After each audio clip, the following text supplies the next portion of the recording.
చంద్రబాబు నాయుడు ఒకటే, పార్టీలో పనిచేసినా చేయకపోయినా, పార్టీ కోసం వాళ్ళ ప్రాణాలు పోగొట్టుకున్నా, పార్టీ కోసం వాళ్ళు నిరంతరం వాళ్ళ సొంత పనులు కూడా వదిలేసి పార్టీ కోసం పనిచేసినా చంద్రబాబు నాయుడు సీట్లు అమ్ముకుంటున్నాడు. గుడివాడ సీటే తీసుకోండి, గతంలో అవినాష్ని తీసుకొచ్చి పెట్టాడు, డబ్బులు ఖర్చు పెడతాడని చెప్పి. అతను ఓడిపోయినాక అతను వెళ్ళిపోవటం, విజయవాడ నుంచి తీసుకొచ్చాడు, మళ్ళీ విజయవాడ వెళ్ళిపోయాడు. అక్కడ వైసీపీలో చేరి వైసీపీ తరఫున అతను ఫైట్ చేస్తున్నాడు.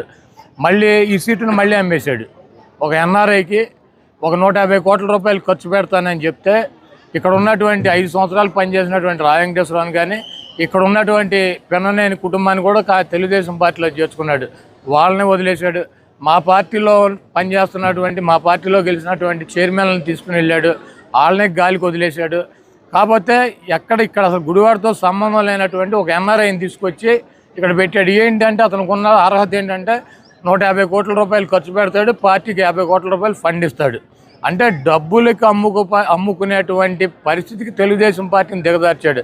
ఎన్టీ రామారావు ఆ రోజు తెలుగుదేశం పార్టీని స్థాపించిన రోజు డాక్టర్లకి, ఇంజనీర్లకి, లాయర్లకి, చదువుకున్నటువంటి విద్యావంతులకి, అనేక మంది బీసీలకి అధిక ప్రాధాన్యత ఇచ్చి వాళ్ళకి సీట్లు ఇచ్చి వాళ్ళకి గెలుపుకి కృషి చేసినటువంటి వ్యక్తి ఎన్టీ రామారావు. ఈరోజు గుడివాడ సీటు కావచ్చు, లేకపోతే ఈ రాష్ట్రంలో ఉన్నటువంటి అనేక సీట్లు డబ్బులు ఎవడుంటే వాడికి అమ్ముకునేటువంటి పరిస్థితికి వచ్చాడు. ఈ డబ్బులు పెట్టి సీట్లు కొనుక్కుని, డబ్బులు పెట్టి జనాన్ని కొనుక్కొని గెలుద్దాం అని చెప్పి కొంతమంది ప్రయత్నం చేస్తున్నారు. ఇది గుడివాడ గడ్డ. ఈ గుడివాడలో మరి ఇక్కడ ఉన్నటువంటి ప్రజలు విజ్ఞులు.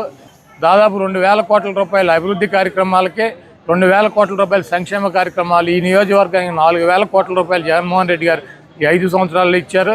ఈ 100, 150, 200 కోట్లు కూడా మా గుడివాడకు కానీ, గుడివాడ నియోజకవర్గంలో ఉన్నటువంటి ప్రజలకు కానీ ఏకమొక్క ఈ చంద్రబాబు నాయుడు సీట్లు అమ్ముకునేటువంటి ఈ చంద్రబాబు నాయుడికి, తెలుగుదేశం పార్టీకి, గుడివాడ నియోజకవర్గంలో ఉన్నటువంటి